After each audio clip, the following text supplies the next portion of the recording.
Quelle grâce! Calendrier création bato mokili ndenge nini bozokotisa ngo na Nzambe Nzamba loba chamutu chanzambi calendrier création bato mokili ndenge nini bozokotisa ngo na Nzambe Nzamba loba chamutu chanzambi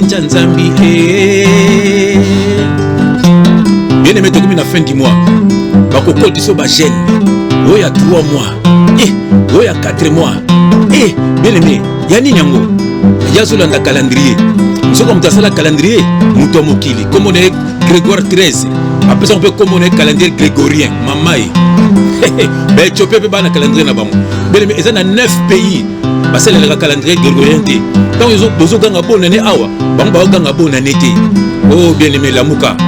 Nzamba tinda biso nde to te aliloba na ye batu batika mabe bakangama na ye po ba hérité bokonza likolo batu wana bana makambo lukuta opesa mbongo ya boye ndenge nzamba batela yo année passée oh bien aimé na le Seigneur année ya mabala bien aimé mokolo ko kufa est-ce que okino kutuna ange moko to na mois nini dans le mois de janvier aye bien aimé la muka il y a des faux serviteurs de Dieu.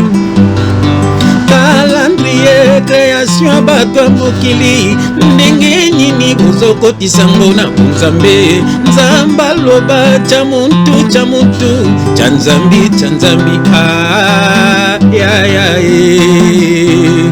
ndeko na ngai bongo bato bakufaki na janvier na février tant colonne yaki bato bakufaki belé ezaki mois de décembre te bazokosa yo. Donc ça veut dire que Satan comme ma casse collègue Nzambe na mois de décembre lukuta na lukuta. Réveille-toi. Pourquoi peut-être bonjour la journée, les éducations. Pourquoi peut-être bonsoir la soirée, bonne nuit la nuit, bonne année la nouvelle année. Et ça n'a pas de les éducations. Vous avez une bonne éducation. Vous souhaitez une bonne année, voilà. Mais rien à voir dans Nzambe. Alors baki chamutu chanzambi. Makabo mokili c'est mokili. Ya Nzambe c'est Nzambe. Nzamba batela côté c'est roba mois, c'est roba année, donc. Ça m'a battu le solo mikolo na yo na mokili awa. Alléluia. Kolanda bango te. Baza Nzambe te. Oh traverser. Oh veillée prophétique. Bien aimé dans les Seigneurs. Réveille-toi toi qui dors encore. Calendrier création bato mokili ndenge nini bozokotisa ngo na Nzambe Nzamba loba chamuntu chanzambi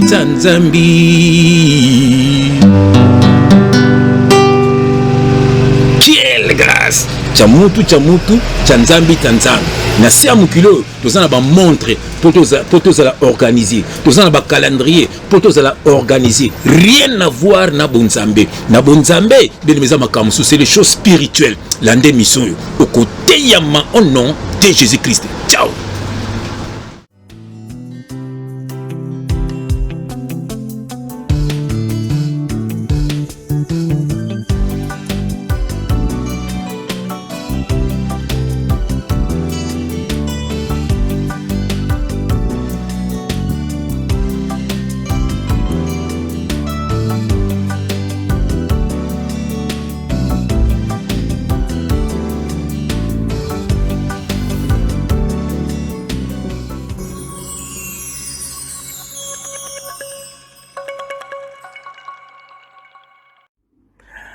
Pour la routine la bambongo la proche na bino na RDC Kinshasa Lubumbashi un peu partout là vous recommandez bino cette application Sendwave.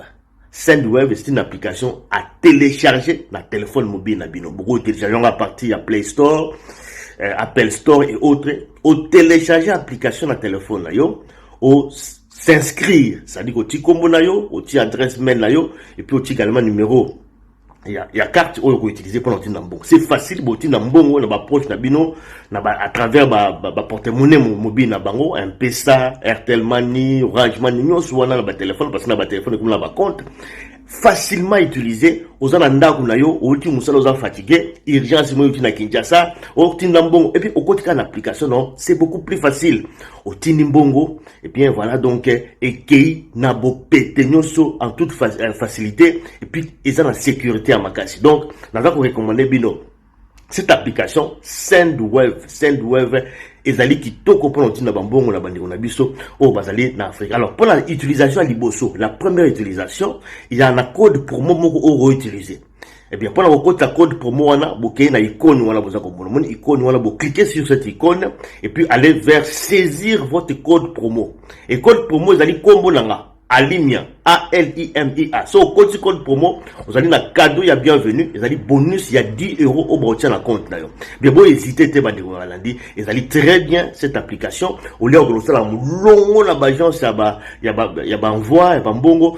On va, tranquillement, et puis sécurité, complications, les alités. Donc, n'allez plus en agence, utilisez Sendwave pour l'outil de bongo, dans ma proche, Nabino, na RDC. Pour envoyer de l'argent à vos proches en RDC, je vous recommande cette application Sendwave. Sendwave, c'est une application à télécharger dans votre téléphone mobile. Donc, vous téléchargez l'application à partir de Play Store, Apple Store et autres. Et puis, vous vous enregistrez. Après avoir téléchargé votre application, vous mettrez votre nom, adresse mail et aussi le numéro de la carte que vous allez utiliser pour envoyer de l'argent. Donc c'est facile à l'utiliser, facile également à l'installer. Et là, vous pouvez envoyer de l'argent vers le compte mobile de votre proche en RDC, M-Pesa, Airtel Money, Orange Money, et c'est facile à faire. Et pour la première utilisation, il y a un code promo à utiliser. Il suffit simplement de cliquer sur cette icône que vous voyez. Et puis là, après, vous allez vers saisir un code promo. Et à la place de saisir le code promo, vous mettez votre nom, Alimia, A-L-I-M-A. Donc ça, c'est un code promo et vous bénéficierez en tout cas d'un bonus de 10 euros pour la première utilisation. Donc, n'hésitez pas à utiliser Sendwave. Sendwave. N'allez plus en agence, utilisez Sendwave pour envoyer de l'argent à vos proches.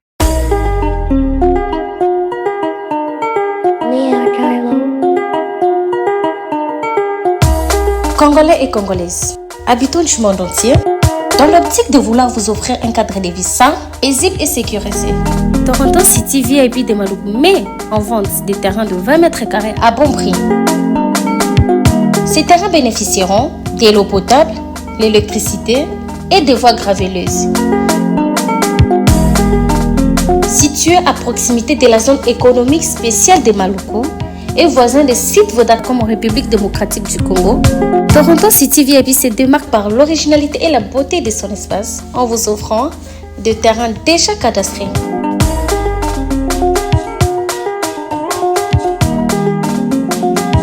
Biso Toronto City VIP de Maluku. Toza non loin ya zone économique, pene ya cité Vodacom. Toza awana ba parcelle ya 20 mètres carrés na talo malamu. Possibilité de paiement, cash ou par échéance. Pour plus d'informations, contactez Papa Willy Mafoula au +1 905 730 1540.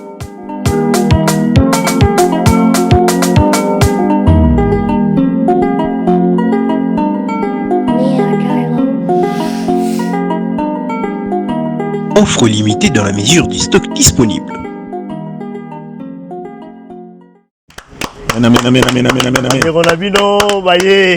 Voilà donc un plaisir en coup de Nabino. Lelo Oyo, encore une fois, en tout cas, Mbotisika Bozali partout à travers le monde. Comme na Soukambula, fin de l'année, donc 2023, ils ont comme na Souka. Voilà, Oyezali, je pense que dernière émission, il y a une Oyo 2023, il y a Otoye. C'est l'homme au Kili. Oui. C'est calendrier au Kili. Alléluia. Voilà, donc quand nous avons mis dans Zembo, voilà, donc ils allaient Maramba Mokili. Voilà, donc organisation Bato Mokili. Voilà.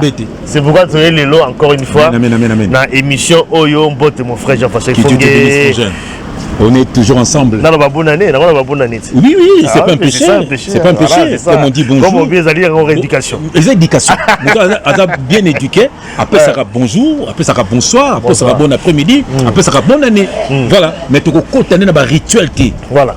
Malombo, quand tu bandit, tu es dans le thé. Ça bouillonné là. Ça c'est bien, voilà donc l'émission Nabiso a 3 sujets au bien la 4e émission Nabiso. Le sujet Liboso to banda ah ezali ba miyibi à fin de l'année. Miyibi na fin de l'année ngezala ba faux pasteur tout ça ba yaka pona olia ba tumbongo.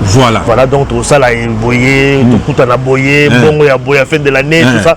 Tout le blanc le rien à voir na Nzambe. Ba miyibi à fin de l'année. Ya to le bien la 4e émission Nabiso lelo.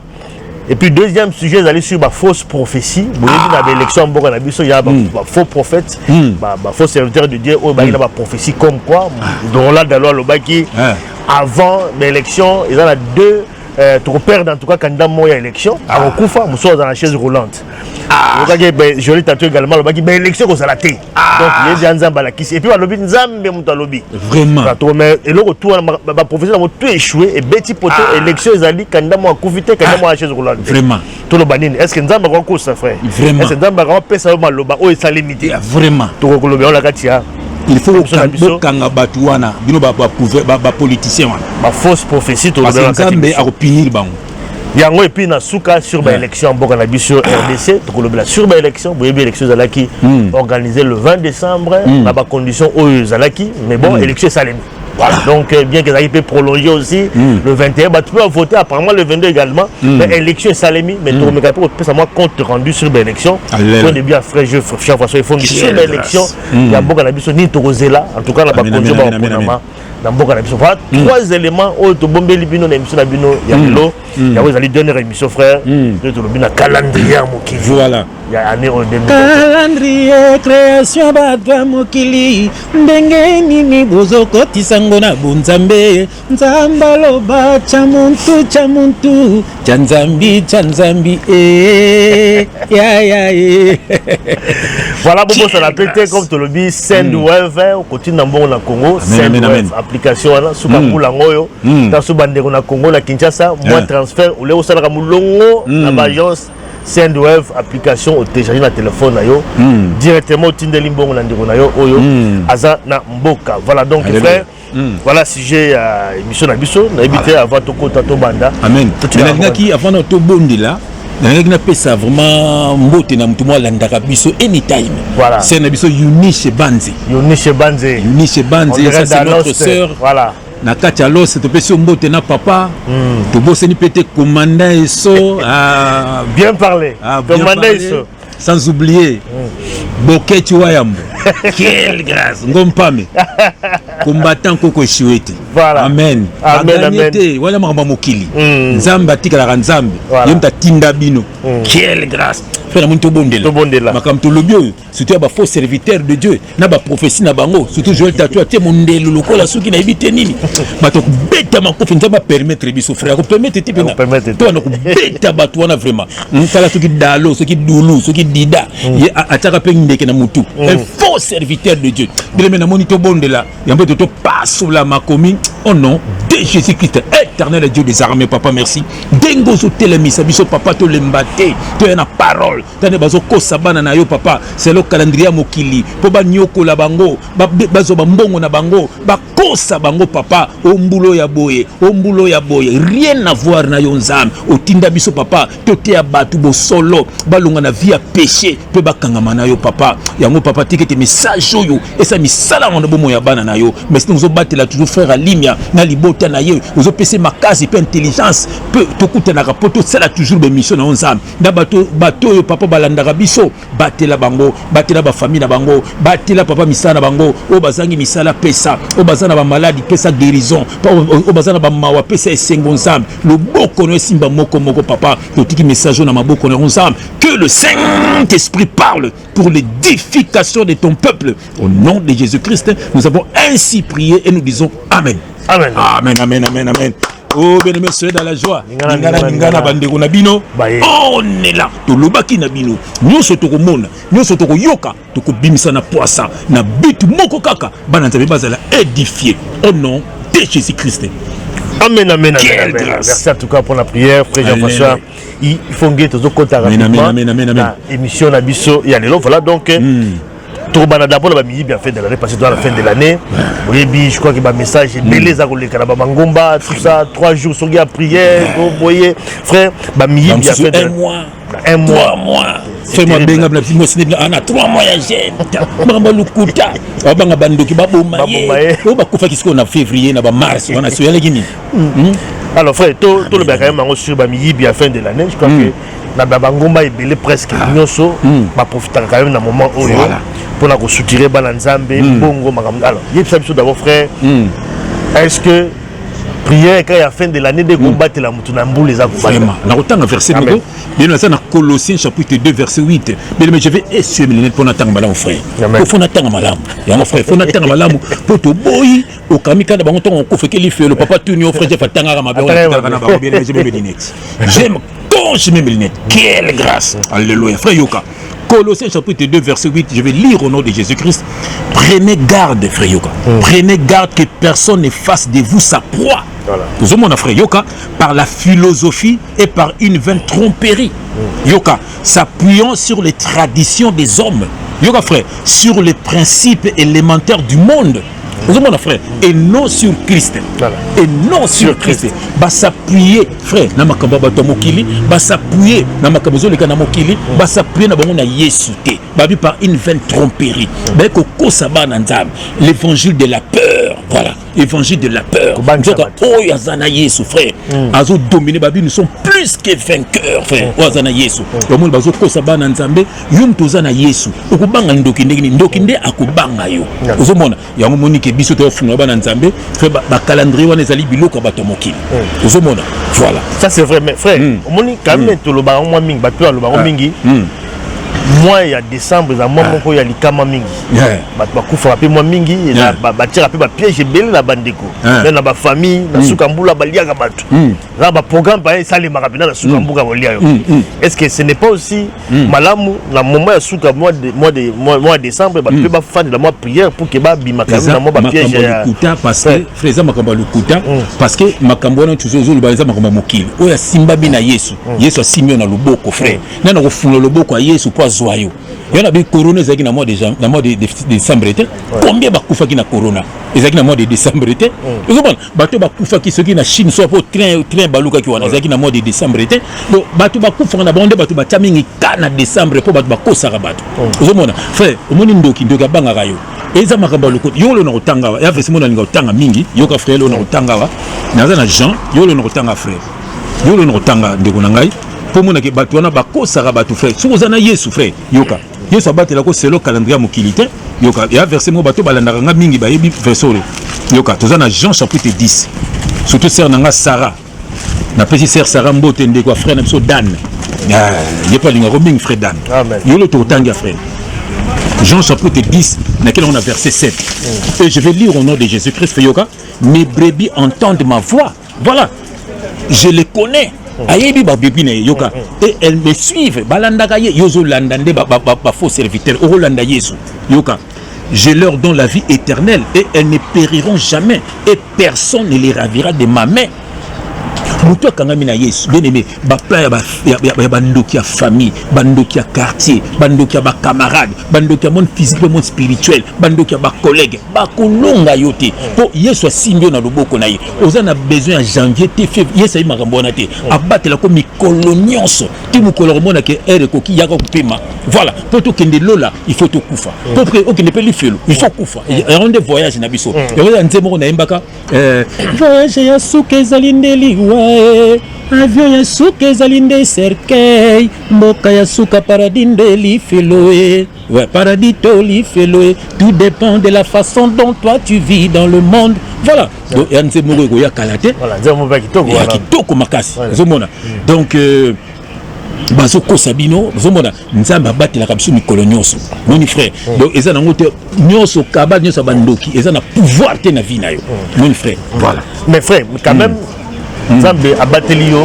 voilà année mobimba comme tu na décembre on quand même remercier moi ba prière remerciement et toujours quand tu na mbula sika Nzambe ayebi tia nyonso makamno nyonso maboko Nzambe po abatelo c'est pas si mauvais Nzambe ayebi na makambo calendrier oyo ti mais toujours dia moki zomona Nzambe zo batelo chaque jour ya on a le baki mukolo kufa otuna ange tona mwa nini yo likolo otuna ange tona décembre wa ba mo bizarre yolo na otanga yoka yolo na otanga wa au moins origine ya calendrier pour na loba qui ont déjà l'évangile de l'agneau yoka frère l'Éthiopie fait partie des 5 pays du monde à ne pas avoir cédé au calendrier grégorien yoka frère aux côtés de l'Afghanistan l'Iran le Népal et le Vietnam bango so calendrier biso to sala ka grégorien bango ba sala ka monté ozomona so tam so to ganga bonne année bango ba ganga no bonne année té siko wapi nzambe frère so nzambe sa wapi na calendrier ya biso to ya bango ozomona siko ozomona yoka grosse spécificité du calendrier éthiopien yoka du calendrier éthiopien basé sur l'ancien calendrier alexandrin. Vous avez Éthiopien basé dans le calendrier alexandrin. Yoka, il ne comporte pas 12 mois, mais 13 mois. 13 mois. 13 mois. Yoka frère, nous utilisons aujourd'hui le calendrier dit grégorien, qui est entré en vigueur à une date précise, Yoka, le 5 octobre 1582. Mon frère. Avant, c'était notre calendrier. Yoka, il a été créé par le pape Grégoire XIII. Yoka, pour corriger le précédent, le calendrier julien. Yoka frère, lui-même, le calendrier julien, mis en place en 45. L'an 45 avant Jésus-Christ, Yoka, par Jules César. Bon, si vous avez un si vous avez un yolo banamutuke, tu as souka mbula, pesanzan de merci. Donc, c'est que il y a aligné, il y a un calendrier, il y a un calendrier aligné. Bon, si vous avez un calendrier, vous avez un calendrier kuta frère. Batu basela ko batu mokili, les ama bête pour la organisation. Voilà, tu vois que le date boye, le pour na biso na mokili. Âge na biso otoyebi. Mais nza bazana besoin ba âge na biso te. Vous avez nza bazo batelo kaka na mokili. Bon ba nyama so basala ndeni. Na ba créature nzambe. Vous avez na sikoyo. Frère, na makama ya bulumbu o ezaka po Adana F baliaki mbuma, ba munike baza bulumbu. Ce baliaka mbuma te, tonzo so bani. Vous avez donc on so biso na biso miso fungama. Ata biso ndoto moi c'est moi bulumba les cas to 4 émissions. L'esprit est bien disposé, mais la chair est faible. Donc c'est ça, frère.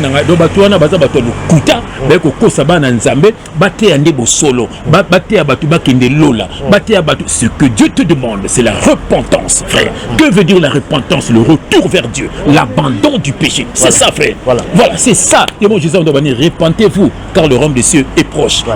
Banda le bango pe gumela bon aussi ba kufi siko pour mtamtana jour na ko kufa pour mtamtana jour ne pas nzambe tant kufi déjà ici oh rubenga ba prêtre na bino ba sambela ibembe nzamba yo ka ibembe te même yo mo pense ça soko kufa ki na mabe direction li felo c'est ça frère na effectivement mais ba faux serviteur de Dieu bango ba c'est bazaka pour l'ambon également pour donner de l'argent pour racheter ce qui n'est fin de l'année en gros on a pour battre là il faut s'aimer il faut faire quelque chose là toujours avec bon est-ce que ça marche avec l'argent? C'est ça frère, on va bien à la cupidité. Voilà donc baza courir derrière l'argent. Il est venu donner sa vie pour ses brebis mais bango siko bazo zonde vie à ma brebis maman mobimba sala raté netoka ki soki ba boss là soki ba bastra wana voilà ce monde mbongo ya mutu tam suzo aza femme seule ba futaka yena bana il faut pesa ko mbongo biso moko saki maman Françoise ba na bana belé po pesa ka mbongo ya mwana moko ce monde ba kosaka bato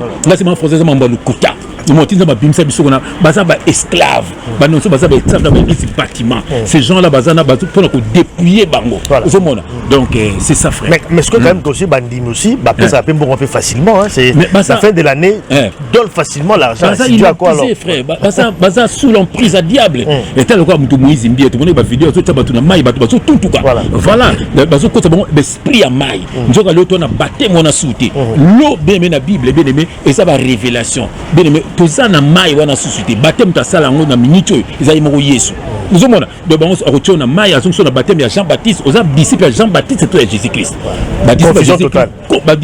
Jésus a baptisé bon na mai té nous omona de bazo ko sabino bien aimé le Seigneur pour balia bino ba mbongo pour baptiser bino milimo mai beaucoup ba fanatique ya pasteur ou ba fanatique ya Jésus-Christ nous omona fanatique qui ça nani pasteur avant na mitema na bino pour ça likambo faut tout naïe pour ça la voyage faut tout naïe même poliana nda quoi même salle monsieur ba carte bancaire ça m'a beaucoup là c'est terrible frère voilà tout ça mensonge frère l'homme noir a été esclave depuis nos aïeux je parle au nom de Jésus-Christ frère vous monde ba coupe ça ba esclave et tikala biso na nzoto frère esclavagisme on est ça la cac de faut oser la soit en prise à muntu moko boy. C'est terrible frère. Et ça passe mingi pe mawa. Alors mes frères, ce que peut aussi ça quand même chapitre oyo. Voilà. na Soukambula boy moi na Nzambe sengeli asala nini parce que c'est aussi question on peut se poser. Amen. Parce que bah se retrouver un peu en famille, on peut se retrouver quelque part en groupe, peut aussi prier makamebele Soukambula et sengeli nini bazo na biso partout et à travers le monde. Soukambula qu'est-ce qu'il faut faire moi na Nzambe na Soukambula et le côté Nzamba yebini ngote je te dis frère Nzamba yebini ngote donc ezaka alors on va se plaire ma fête quand même non parce que Nzamba yebi ngote. Oui. Nga heureusement bana nga ba yibi biloko wana. Frère moi ndelo bi ba grégorien na basala ba calendrier wana ba tia ba fête na bango. Omoni yozo quand ozo fêter tam so papa Noël. Ça n'a rien à voir avec Dieu. Bien aimé ça na ba tumbale ba kitaki na ciel. Le Seigneur Jésus-Christ na diable. Petit papa Noël quand il descendra du ciel n'importe quoi. C'est du n'importe quoi. Zomona. Et puis boko sabana na bino, bonne se bana na minuit, le père du mensonge, c'est le diable. Voilà, bana ba ko lamuka boko no bana botier ba cadeau na c'est à sapin les ali pyramide ozomona et toi les ali aide du diable bozo livrer bana na bino moni esprit ma bezo côté na banda ko na kata ba via bana pour souvent nos cadeaux il faut zela mon calendrier peso date mon kilo peso date mais ça jour en fait ba pour photographe pour là c'est ça bana aussi jamais c'est ça moi tout moment bana nga baza effier pour na opesa mo nos cadeaux net maman Françoise moi c'est nga mo foudé frère azanga mikuwa musuni na musuni ozomona donc maman Françoise pona memaye na restaurant tona mema ne ba ko sabato comme maman sino na hôtel était et ça passe ba diable le kuta frère même ndak yo zovanda et même toi fanda ki liboso na yo ozomona mais tant on a Yesu tant on ye wana bien aimé puissance à ténèbres vous sambela nanu bien aimé le Seigneur mabale belé lelo donc vous avez une entente pourquoi parce que aux hommes moi so boumeli déjà au moment normal aux hommes moi merci de me mettre un hôtel fondé bega lobby monotonner les qui trop alléluia même drap même chambre même moi sur un hôtel bouli un restaurant aux hommes na bambanda baso zo libana baleki moi na yo pour même bango hôtel voilà moi même bango na restaurant motonner nzambe solo là frère au monde que bango nde baleki moi na yo aux hommes pour moi c'est na même cadre même drap même nini voilà même moi sur un hôtel frère bovandi bomeli moi nini bolié ozomona bomati na chambre botel moi télé ozomona moi ça vendre na tolo omona ndeke oh mama ozomona eloko mosusu c'est ça frère ozomona ba ko sabino hôtelité non bien mais ozomona ba c'est mosusu na hôtel ozomona ka leki moi sinayo nous va hôtel la fête ça c'est mon péjoratif c'était la place à ma bise ça mon hôtel ça le quoi kindumba kaka c'est ça le problème mais non OK makamba lukuta biso ko kima bana satan ate biso bana nzambe to ko affronter bango biso to ko gagner bango voilà c'est ça fait frère na voilà donc bana nzambe na Soukambula ba ni loko sala même au début de l'année loko sala pesa nzambe yibi na ngote bible zo ba celui qui peut se retrouver quand même en famille fait autour d'une table non parce que Satan après si date na ye tant beaucoup tane bongo bozo glorifier Satan voilà bozo glorifier nzambe frère non parce que bozo sambela penza biso bala nzambe merci na bateli biso ane mobimba nzambe yibi ngote nzambe abetela ko chaque jour ayibi ne batas na biso Grégoire ndapesa na kombo grégorien so bino bo sambela nde Grégoire ozomona nzambe ayibi na yete makambo frère ndanga ka tango la mukaka oti je ne maboko na ye c'est tout avant là c'est ça qu'on appelle une vie de prière avant que là oti ki butu na maboko na ye tango po la muki osenge merci ndapo souffle de vie po mingi bazongote oti pe je ne na maboko na ye obimaki ozongi osambeli po mingi basali ba accident mingi ba lever bango mais yo ozongi ozoma mingi bakabaka ba yibi bango ba rien mais yo ozongi ozomona donc c'est ça okum na musala osambeli na voiture pas faut démarrer osambeli matina ata 1 minute d'abord baraté faut 2 heures faut 3 heures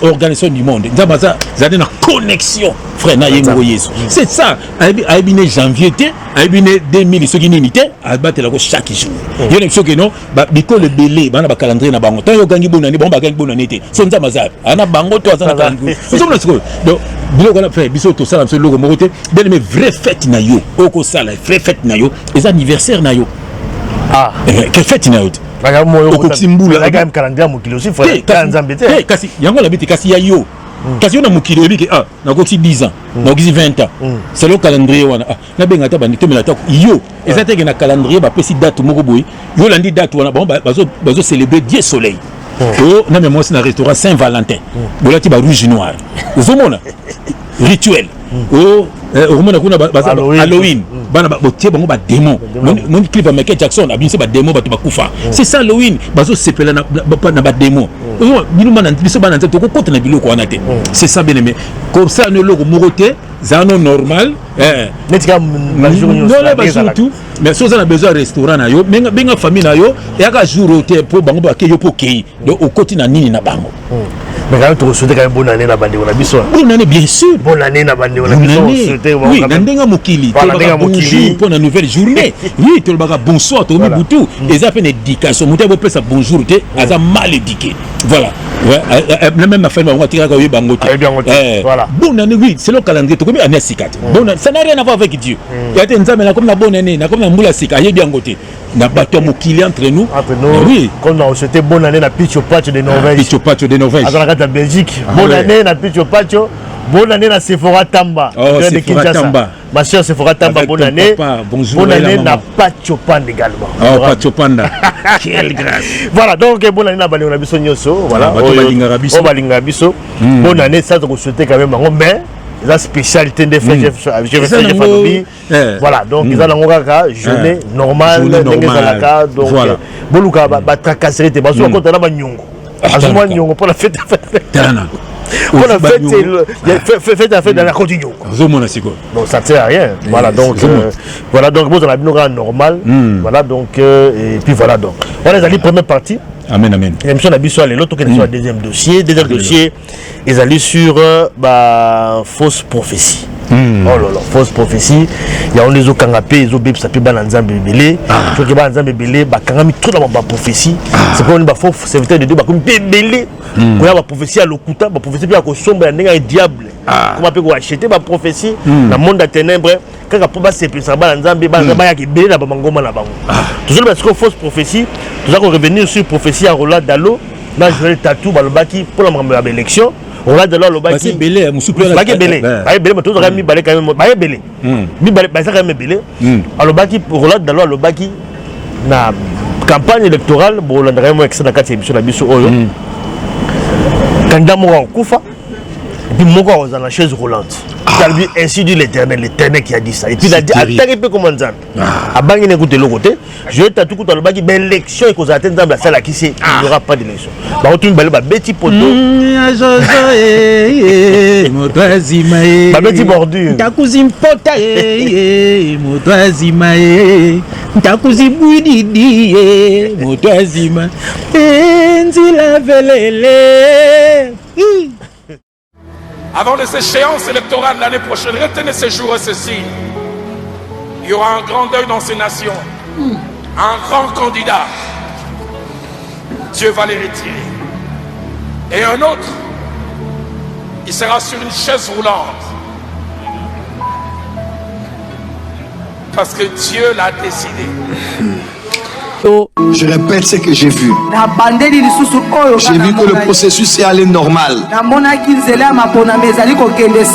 un peu avant les élections, quelque chose s'est passé. On a reporté les élections. Dans le monde spirituel, cette année, il n'y a pas élection. Il y a Jojo. Voilà, fausse prophétie. Fausse prophétie. Est-ce que parce que le prophète Bazali va bouche de l'Éternel tant que Yozoloba, ils ont un message en Zamba, Tina Katia Maloba. Est-ce que Nzamba Koko sa frère?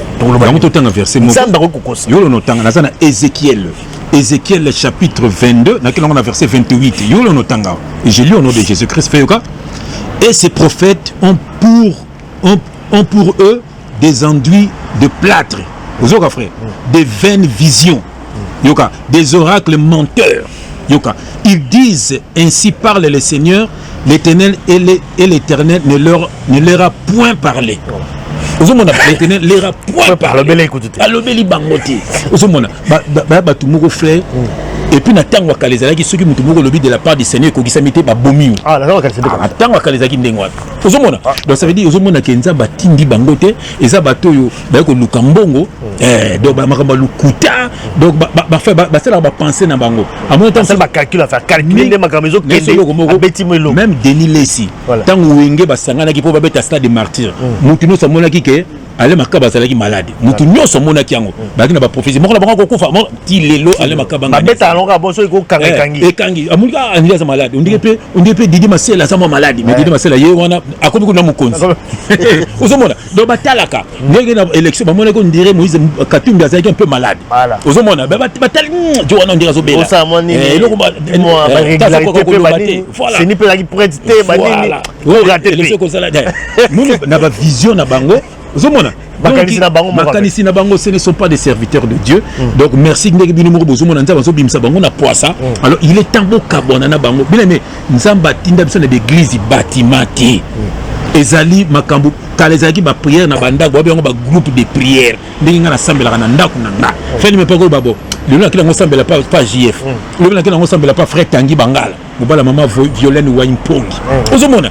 donc ça veut dire que biso de biso na Paris pas Papi Gen voilà Papi Gen bonne année Papi Gen Papi Gen dans le belle vie voilà na mama bana une très belle femme avec des beaux enfants c'est ça donc ça veut dire que batu ba kosaka batu frère donc ça kala ezaki ba groupe de prière bato ba telle église catholique ezalaka catholique ezalaka nini ezalaka politique ezalaka franc-maçon ya omona keke ceux qui président tout le président fa kende kuna na ba misala ba kenda kuna pas yeso za ba misala ba satanique ba ko yate oki ba voter loi ya homosexualité ozomona et perspective division 4 na bango Dieu n'est pas là-bas ozomona so ba pasteur ba landeli bango ba tongi d'église biso ba taka ba toge na ba croix on dit sur na croix ok croix za ba to mokili pour ba kosaka batu ba benga ba papa molimo le papa molimo le molimo c'est Dieu lui-même ozomona makamba lokuta na makamba lokuta bien aimé dans le Seigneur effectivement mais frère ce qu'on but à prophétie à l'année parce que tout le monde trouve dans ce genre parce que ça intéresse quand même Bananza Bébélé la prophétie c'est pour moi la prophétie parce que dès ba bêta qui prophétie so que simba kitaka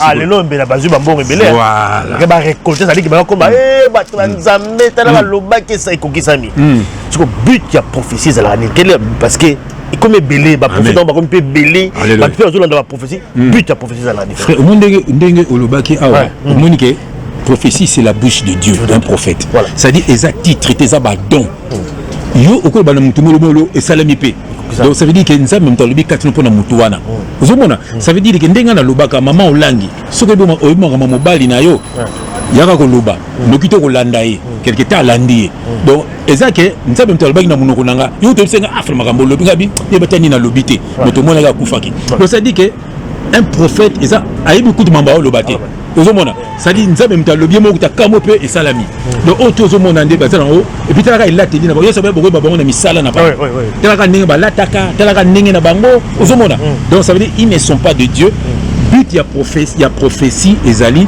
nza même reçoana bande ko na ye na bana na ye à travers mutuako à travers pe mona na yo à travers pe télé mon lo mo pas à travers pe mbo frère moi selelanga des témoignages hein ando bana moi si moko bon Afrique du Sud frère moi on a bengue na butu na besoin na yo tanga zo ya mbwa moko atelemi na nzela akene be mbwa kangamine akene be azongi aya mbwa kangamine ka lekate akene ulala lobi na tongo mobali moi on a bengi nzoka nde mobala akendaka voyage transo bana mwasi wana so tant mobala ngo azongi ba voisin ba betele mosi na bangana congolais moko asi mosi ne abimisi mundu ki benga ya yao yepi mosi akona ko banga bengi donc so ya kala banga ba bumaye tema ya kitem to la bengi abisi alobi obiki yo bangana mosi na na bumayo donc muta sofa ki mbwa donc mbwa comme ki prophète donc ezali place nzaba zo loba po bika ozomona donc batu baya nango sikoyo batu batali sa chance basonika futa bazaka batali sa chance eza ba jimo bazana na Bruxelles hein moko akenda kinima azonga so ezate yepe boni bando tali sa ba chance ayina ko bala ser na biso moko na lingara mingi ser mo imaka na kini nando linga ser ona mo mingi akena ko bala ndoki parce que moni ke ser on peut tamso ça ne peut ndoki poso frère nzama pesa ka mona eloko mabete ozomona tala o atika na Bruxelles ya kena ko bala Sandra Mouy une sorcière fait hôtel ka ni lateli na yi Sandra Mouy wana hôtel ka ni lateli na yi asa brisete ozomona Jézabel ozomona akuma pe koteya na ki Jézabel nyonso ozomona basa bana nanza avec to ba bonda bilembo na misana bango kuna ezaka ba prophétie papa na yo mama na yo batu ba kenango lola wapi omona ba faux service musu ko ça ba so ko ya telemi et la salini et puis ba ko ya ba chanter Donc au moins mutu azo filmer ya ko koya te ozomona et puis monsieur sera organisé monsieur sera pas double pas dans les vides espèce passe espèce mawa frère nangai ngana kotanga verset moko na Jérémie 14 Jérémie chapitre 14 verset 14 frère wapiango yolo notanga je vais lire au nom de Jésus-Christ Feyoka. L'Éternel me dit c'est le mensonge qui prophétise en mon nom. Zoka c'est le mensonge qui prophétise en mon nom les prophètes. Je ne les ai pas envoyés. Je ne leur ai point donné d'ordre. Je ne leur ai point parlé. Ce sont des visions mensongères, des vaines prédictions, des tromperies de leur cœur qu'ils vous prophétisent. Bible le bien. Ils ne sont pas des dieux. Ceux qui viennent pays, c'est pays bien organisé, frère. Mais le coup là, corruption ça partout. Na musique, na politique, donc ça veut dire mutamtalia na ndenge nayi. Mutamtalia na ndenge nayi, ya moni ba prophétie za koya même ya lokuta. Le frère, mais prophétie ndé ba to sope baza ko lobi. Nzamba ko pesa pe maloba. O annoncer que lobo iko kokisama. Mais avec ma prière ko pe longo. Mais bien sûr, ça peut aussi partir, ça dit que ba annoncer que non diwe zo ya la famille na bino mais so boye la prière bolongo le piango. Quelque part on continue quand même le banza parce que tu es tellement intelligent. Voilà. Parce que attends, je te coupe pas la parole. Nous avons l'intelligence du monde et l'intelligence de Dieu. Ça veut dire toi tu as le deux. C'est une bénédiction, que Dieu te bénisse. Tu as l'intelligence du monde et l'intelligence de Dieu. Ça veut dire la unique question posée. Vraiment, j'ai même la chair d'épaule. Continue faire donc en fait Ezali Nzambe a annoncé après si malobé pas prophète. Voilà. La famille telle muto akufa boye telle date à boye. Et avec ma prière et longo épée. C'est dans ces cas-là on contredit Nzambe ou alors prophétie kokisamite parce que bah, peut pas avoir le balassage voilà. Ça peut aussi c'est-à-dire que prophétie ko ya nango mais longo épée nango. Mais quelque part là est-ce Nzambe c'est contredit ou quoi? Comment est-ce qu'on peut expliquer mon frère? Merci frère. Il disait quand tu dis pardon, quand tu dis prophète à lobby, c'est qui un prophète? Nous sommes dans la nouvelle alliance. Fait yeso ko fait pour na yo, pour nanga, pour na ye, donc akoy pour na bisonyoso. Ma comme ça qui na scène alliance, nzaba no sa na ba prophète. Donc bato ya bando tinda pour bater à groupe morobo. Si on a une nouvelle alliance, frère, mutu nyonso ya mbi Yesu azana ba don. Voilà. Et ça que quand mutu moko mtazana monopole la parole non. Babi il a fait de nous un royaume de sacrificateurs. Et ça ndeka ka manque ya connaissance, donc oyo me peut ça vino pas mutu. On retourne à une nouvelle alliance. Dans cette alliance Yesu kufa kité. Et puis Saint-Esprit, il y a un temple, il pour Saint-Esprit, il y a quatre temples. Il faut qu'il y ait un temple et puis il faut qu'il y ait un temple pour na kolongo la masumo. Voilà. Mais si quoi et Saint-Esprit so ndimile ka Yesu na bo moina yo aux une de Saint-Esprit. Yondo za temple. Voilà. Et puis yondo aux serviteurs, mutu no za serviteurs pe servant de Dieu. Tant qu'on n'a pas boîte te pour na Yesu. Au sala boîte pour na Yesu. Ozo salela nzambe, ne la teli na yo ne le na yo na ba fréquentation na makamna nyonso. Et c'est que faut oyem te lukuta. Lukuta. Je le retanga frère. Dans un acte chapitre 2 verset 17. Je lis au nom de Jésus-Christ. Dans les derniers jours, nous sommes dans les derniers jours. Voilà.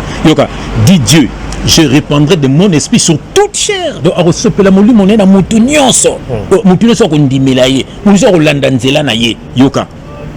vos fils, vos filles prophétiseront. Et on a le frère Limia. Aux premiers prophètes, il y a beaucoup de gens. Quand on a un témoignage qui toque, c'est Sabino. Moi, il y a les bossos. Comment tu as difficile.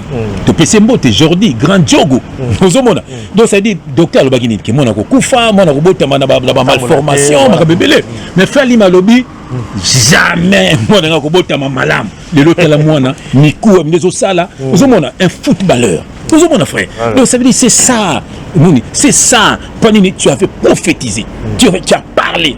Alors il obo kanganase et kangama likolo bato bana ba pasteur ezaka na ignorance yango batondika na Afrique mingi pena mona na chaque avenue on met 100 églises on met 300 ndesi ko azobongo la peka et puis ndoko ndika mama bekaka boka ngana ba problème en kaka et puis ndoko peka ba problème kindoki peka kawana Muni, faut bien rapporter pour bakoma bien. Vous avez demandé le kuta. Dans les derniers jours, je répandrai de mon esprit sur toute chair, vos fils, vos filles prophétiseront. Muni, viens aimer. Et ça, pour nous voir que Yomoko, aux premiers prophètes à Vinayo. Ngama Simba. Okuna baso batu mintu na musala ngaba kozwa ngai. Okuna kolekate e ko Simba tenge ko Simba. Ozo déclarer yango ko kokisama. Ozo mon frère. Monde ko lobi wana, lobi suni papa na question za kini. Prophétie bimi Zamba tiona maloba mais makamon pe longue et kokisamite voilà Au monde besoin baboy. Tout ce qui est révélé est condamné. Au monde frère. Donc ça dit au cours de la peine ndoto, nzaba la qui OK mutumo razo kufa. Au monde frère. Tango bien aimé landa témoin, landa makambo. Tango la mukolo binzambe, au lobaki tout ce qui est révélé condamné. Peut-être nzambe apesio grâce on a ya rumona yango pe ko anile yango. Tamso mutu la famille mutu wazo ngaba bomaye. Ozomona. Po nzambe so ngazo mutu aroyibsote. Voilà. À quoi ça peut yo que naza besoin na yo. Voilà. Mais ceux qui mutu wazo linga kufa accident au tenyo binzambe. Ceux qui ont volonté na yo, je me soumets. Mais ceux qui ont volonté na yo te na anile yango au nom de Jésus-Christ. Et où est-ce samate? Voilà. Mais le rôle de l'opé rôle le bongo. Mais peut-être que na ba prière aussi et longo. Ils ne sont pas non. Bango baloba frère bango bayaki na banzela balobike muto moko handicapé moko boy ni ne koko kisamate. Voilà balobaki teke nzamba la kisinga uzoma nzamba so la kisio mais nzambe yo mo sambela yo tango na ngo diabo ko confirmer pour moi on appelle ko kisamite. Oh Dieu m'a dit. Non, c'est que Dieu en a qui pour Dieu peut pas bien que Dieu. Voilà. Dieu avec des minuscules. Donc bien aimé dans le Seigneur, ceux qui nous appellent ceux que moi non azokufa. Dena sagono maman moko lota ki bana neye, moko lokoti mbongo, moko ayeko sa maman na loti ya na anyaki mona na buruete. Yoka alonga na bandeto na lukuta. Moko be maman na loti na lokoti na zimbongo na sungio. Akanga mwana wana nzoka nzama peki message. Mona na abaki ya tuti ni mwana ndeke na buruete. Ake classe ba tutier. Voilà. Tant obi tout ce qui est révélé ko na mzabe na bengani molimo liwa. Voilà, na bengani molimo ni na famille na ni na entourage na ngai. Voilà, un enfant de Dieu a ça me rappelle pour na baninga. Faut ça me le rappelle pour na famille na yo, pe pour na baninga na yo. C'est ça frère. Ça c'est très bien. Voilà, toujours pour ça mke. Donc dernier point na biso ali sur l'élection il y a RDC. Voilà. Toujours continuer quand la élection les kaki 20 décembre comme nous allons qui programmer. L'élection ça demi. Ba condition parfois aussi difficile parce que je crois que Bolanda qui quand même président Seni à 10 jours même à l'élection, alors c'est la aide na gouvernement, ba pesa ba avion pour ba mekako déployer en tout cas ba kit électoraux, ba territoire na kati, musika ba kongeza munene. C'était très difficile à 10 jours avec l'étendue ya mboka na biso, c'était pratiquement difficile pour que l'élection et ça les conditions donc mais quand même l'élection ça il faut quand même tout le chapeau quand même la président Seni parce que à organiser quand même l'élection malgré la difficulté wana. Fait point de vue d'abord na autour qui sur l'élection et point de vue des années l'élection ngai nako balikamoko c'est vraiment désolant et c'est triste. Pourquoi? Parce que na mboka na biso corruption eza makasi. Voilà. Biso to vendre ba libanda mboka tozomona soki élection ezali to mona ba président wana ba candidat frère ba roleka na ba na média. Voilà.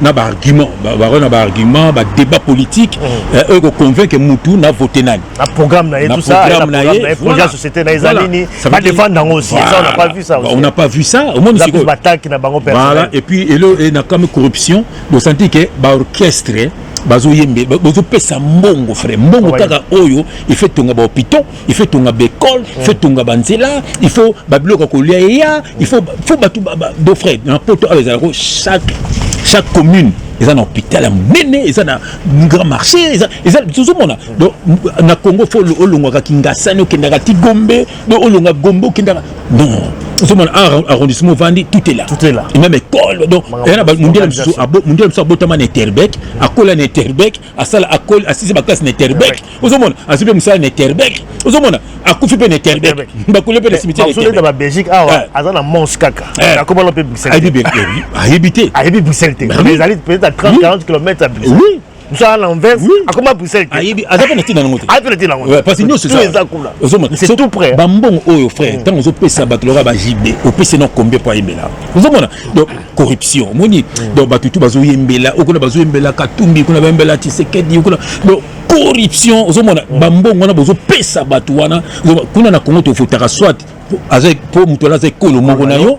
Ou soit on attaque t-shirt na ye, soit on melaki masanga na ye, soit aida yo na vie, ça donc au limbo kati. Na faute té. On a fait na ko kota ngo tant que un véritable enfant de Dieu, na ko kota biloko on a été frère. Parce que corruption mo na moni yo ka banzem. Et puis que nous tellement nombre de vies, donc batutu, donc ba fan ya mission na ba ko voter. Ba fan ya pasteur na moni na ba pasteur, ba c'est la publicité. Na kat na l'église de mon bâtiment. Là où il faut pas prêcher Christ. Frère, mélange. Il y a aussi un candidat aussi à pasteur Bazalaki. Bah faux serviteur. Donc il y a un Ngalasi. Ngalasi, voilà, baki que Zam Mutindi a PC déjà mokano qui a kokoma mokonza mboka to mona voter ba voter pe moni siko nzambe ni nango wana moni o nzamba lobby frère ko kisama ozomona ba voter la ba pe na ba député mso na moni moko na moni wana alati bilamba ko kanga ba benke soki mpoi alati bilamba ko kanga ye senti na pasteur senti na mutu asima ozomona na ba tindilesi ozomona tous ces gens là ce ne sont pas des serviteurs de Dieu frère na cause la politicienté ozomona frère, un véritable enfant de Dieu azalaka au milieu du village. Parce que le Kabila ko benganga, Kabila ko benganga, frère, j'ai pris pour moi, n'a besoin de kota lola. Na banete ngala muta titi. Na muta fati. Vous mona te yango te. Vous mona wa serviteur de Dieu te. Vous mona o te ngapena député. Tiens, mon yoza pona bango nyoso tout. O zo sala mabe, o bise ko zo sala mabe. Yango ba boma frère ba 12 apôtres, ba boma bango pona vérité. Voilà. Fati zo sala mabe.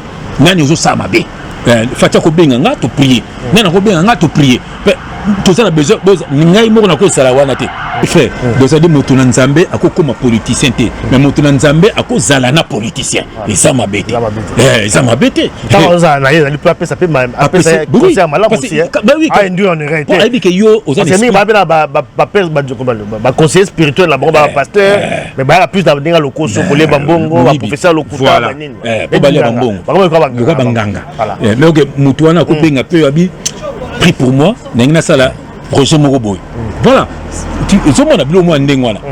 c'est ça et puis ça on peut nga fatia ko benga ngai au pianga mbongo ti j'ai pas besoin de son argent moni na yebseka yamba isna bo moina yo ozomona et puis yo obando sambela yo moko nzamba mndo yoka yo c'est ça la vérité nzambe intermédiaire azala te intermédiaire za yemoko nzambe il est le même hier aujourd'hui éternellement il est le Père le Fils et le Saint-Esprit voilà intermédiaire entre yo na nzambe azate yemoko ka nzambe yemoko peka intermédiaire Jésus-Christ yemoko ka Saint-Esprit katina yo do tende mutu kanga magana nzambe tiko sala mabe tiko buma bato tiko mela makila pambate soukano sala mabe bano ba ko payer ba pokase c'est ça la parole de Dieu frère. Ça c'est très bien voilà ba élection na boka na biso toujours la sope ta kabeli za pe mabete ba kabeli yo sengité abi na sepeli mindengo prière au selenga na quand même na peso moi koka eza nango mabete eza mabete eza de c'est bon comment nenga lokoso ndenge na sambeleli wana nzama oloba na ngai boso ntama loba wana na ko loba wana so ezomona makambo lukuta faut s'aimer makambo lukuta mona basi ndumba yaka ko s'aimer po ozo mibali na kindumba nayo ezomona sikoyo wala komi kibonganga sikoyo kilokuta banganga baya c'est terrible frère. Ça c'est très bien, bon, l'élection et l'équipe, je crois que toujours c'est la publication des résultats, bien comme moi partiel, tout le monde va à l'étranger également, va voter Belgique, France, États-Unis, je pense, et puis Afrique du Sud, les résultats des élus, tout le monde en attendant, c'est Fatih qui mène en tout cas la publication, bien que bon, tout début l'élection, on va contestation aux ala, et l'opposition qu'on conteste les résultats, donc toujours bangandé va troubler après, donc espérons que ba trouble ko zala te que boka na biso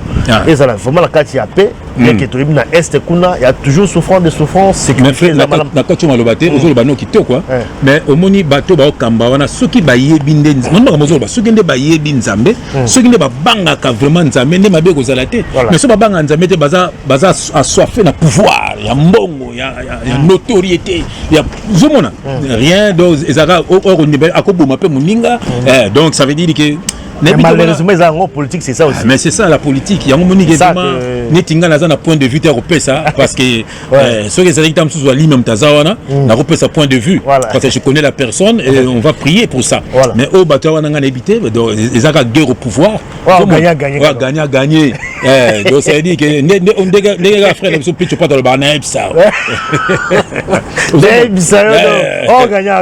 gagner voilà attends on va me bouler c'est la tête mais hier moi na était frère na manoki donc on a 50 na bandeko yeba nzambe voilà yeba nzambe nzamba batela yo quel que soit problème ya nzala ya bitumba ya nini nzamba ko batela ba oyaye voilà nzamba batela ba oyaye bien aimé Bible n'aime pas le monde ni les choses qui sont dans le monde celui qui aime le monde est ennemi de Dieu ozomona voilà ko ngaloma ngabilo wana to sarna kate bilo wana te mais nzamba sungaka mboko na biso Congo eza mboko ya pesa biso ozomona ya mboko ya pesa biso donc asunga vraiment ba oyaye quoi ala sabango nzela atape le boko na politique wana atape le boko na nzambe to boité ba satanisme bazui le devant poza mboko na bango biso to kozaka lever peut-être je te kufaka frère oh naki président oh na ezakuna pa nzambe ezate voilà nzamba ay paneka ba oya yi amen na komona Jésus Christ. Vraiment merci en tout cas la bato bolandi biso ya émission na biso ya lelo donc tout comme na souka il y a cette émission voilà donc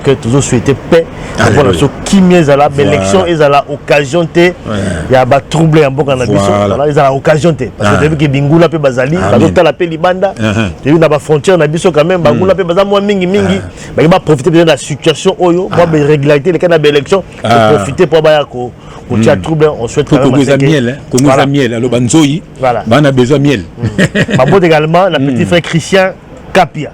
Voilà, donc, Bakota Félan du Kuna, Abel Andapé Bissomingi, Christian, donc, Bambote Belé. C'est sans capia. Voilà, donc, comme dans Souka, on également la Patrick Otinga, aux États-Unis. Voilà, donc, Zebra, sécurité, force, donc, sécurité, Bambote Belé. Tout comme dans Souka, frère, moi, le Basuka. Vous avez Pirumba, les garçons suisses. Ah oui, oui. Il y a un abisso, donc, il y a un abisso, Pirumba, les garçons suisses. Mon message pour la bande, on a abisso, frère, Mboula Sika, frère. Bon, selon le monde, selon le monde, il faut te préciser, pas selon Dieu, selon le monde, selon le calendrier Nabiso. Donc, Nzamba bate la motunyoso, côté Namboula Sika Malamu, mais Kobanga na yote, ils ont que Satan relia yote, Nzamba bate la Kabiso Mikolonyoso, voilà, vraiment Nzamba bate la bino, le mot Kanzame est toujours sur bino, Banguna vi na bino, toujours bazaba marche pe na bino, on ne se bat bumbi sakayo, on ne se bat kangaraba vina yo, Nzamba confondre bango, na kombo na Jésus Christ. Amen. Soyez bénis au nom de Jésus-Christ. Amen. Merci. Merci en tout cas, frère Jean-François, pour la émission à Souga à 2020. Alléluia. Nous avons répété ça, on a vu Claudine. AC Milan. AC Milan en Angleterre. Claudine AC Milan. Namubali na yo. Voilà. Moi, j'allais dans quartier la terre. Ex dans la quartier la terre. Alinga biso minga la ndaka biso minga namubali na yo. Voilà. Balinga biso belé, bambote belé AC Milan. Donc en Angleterre. Akoma pe mona na Nzambe. Donc Nzamba bate la bino. On a donné Nono Badiama également, Nono Badiama. Voilà, donc sœur na biso également Nono Badiama. Après zali Nono Badiama zali ba oyo, ba nima penda ko ba vérité. Amen. Donc abanga ni logo te. Mingi babanga Nzambe. Mingi babanga ka. Babanga kana bana ba alliance. Bana na ba alliance. Ya babanga. Babanga ka. Misu soit disant na koma ko sambela mazana alliance. Azana alliance. Aro lo ba vérité te. Tout monde. Donc Nono Badiama. Coup de chapeau. Sœur na biso. Na bana nyonso Nzamba bate la bino na papa bana. Merci beaucoup. Et à très bientôt dans la prochaine numéro Botika Malamu. Amen, amen, amen. Nzamba za na bino. Ciao ciao.